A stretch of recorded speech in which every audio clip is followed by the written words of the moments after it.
3 அடுக்கு பெருமாள் கோயில் எங்கேயாவது பார்த்துருக்கீங்களா? ஒரு பக்தர் ஒரு மந்திரத்தை சொன்னால் நரகத்துக்கு போவாருன்னு தெரிஞ்சே சொன்ன ஒரு விஷயம் உங்களுக்கு தெரியுமா? இது அத்தனையும் எங்கே நடந்தது? நம்ம சௌமிய நாராயணன் கோவிலில் தான். இந்த கோவில் 3 அடுக்கு பெருமாள். 3 அடுக்குலையும் ஒவ்வொரு விதமாக இந்த பெருமாள் இருப்பாருங்க. இந்த ராமானுஜர் 18 முறை தன்னுடைய குருக்கிட்ட போய் ஒரு மந்திரத்தை கற்றுக்கிட்டாரு. இந்த மந்திரத்தை யார்கிட்டையும் நீ சொல்லக்கூடாது, சொன்னால் உன்னுடைய தலை வெடிஞ்சு போயிடும் அப்படின்னு மந்திரத்தை சொல்லி கொடுத்தாரு. இவர் சும்மா இல்லாமல் எல்லாருக்கும் பயன்படுத்தணும், எல்லாருமே சொர்க்கத்துக்கு வரணும் அப்படின்ட்டு இந்த கோவிலோட உயரமாக நின்றுட்டு அந்த மந்திரத்தை ஓம் நமோ நாராயணா அப்படின்ற மந்திரத்தை சொல்லிட்டாரு.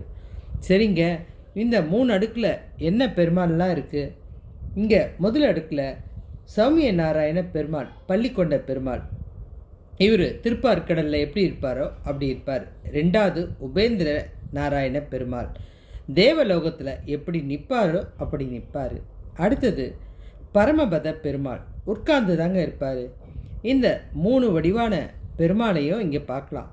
சரி, நம்ம சௌமிய நாராயணனை பற்றி தெரிஞ்சுக்கணுமே. அவர் முழுக்க வெள்ளியாலான பெருமாள் தாங்க. இது எங்கேயுமே பார்க்க முடியாத அதிசயம் வாய்ந்த பெருமாள். ஏன்னா இந்த பெருமாளை தான் இந்திரன் தேவலோகத்திலேருந்து கொண்டு வந்து கொடுத்தது. அப்போ எவ்வளோ சக்தி வாய்ந்தது பாருங்க. இன்னொரு விஷயமும் நான் சொல்லணும். இந்த கோவில் இப்போ வந்தது இல்லைங்க, பல காலத்துக்கு முன்னாடியும் கிடையாதுங்க, பல யுகங்களை கடந்தது. அதாவது நம்ம நரசிம்ம அவதாரம் எடுத்தார் இல்லையா, சிங்கம் மாதிரி இருப்பார், அந்த மாதிரி அவதாரம் எடுக்கிறதுக்கு முன்னாடி பெருமாள் மிக பெரிய ஆலோசனை கூட்டம் தேவர்களோட சேர்ந்து நடத்தினார். அது எங்கே? இந்த சௌமிய நாராயணன் கோவிலில் தான் அந்த ரகசிய கூட்டம் நடந்தது.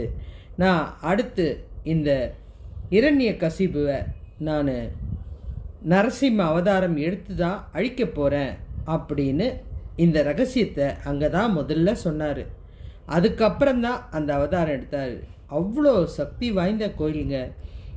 கடவுள் வந்து ஆலோசனை பண்ண இடம் பல யுகங்களை கடந்தது. உலகத்தில் மனுஷன், அதாவது சொர்க்கத்துக்கு போகக்கூடிய மந்திரம் சொன்ன இடம், இப்படி பல சக்தி வாய்ந்த இந்த கோவிலை நம்ம மிஸ் பண்ணக்கூடாதுங்க. அதோடு மட்டும் இல்லாமல் நீங்கள் இந்த மாதிரி நிறைய விஷயம் தெரிஞ்சுக்கணுன்னா என் சேனலை சப்ஸ்கிரைப் பண்ணணும். நன்றி.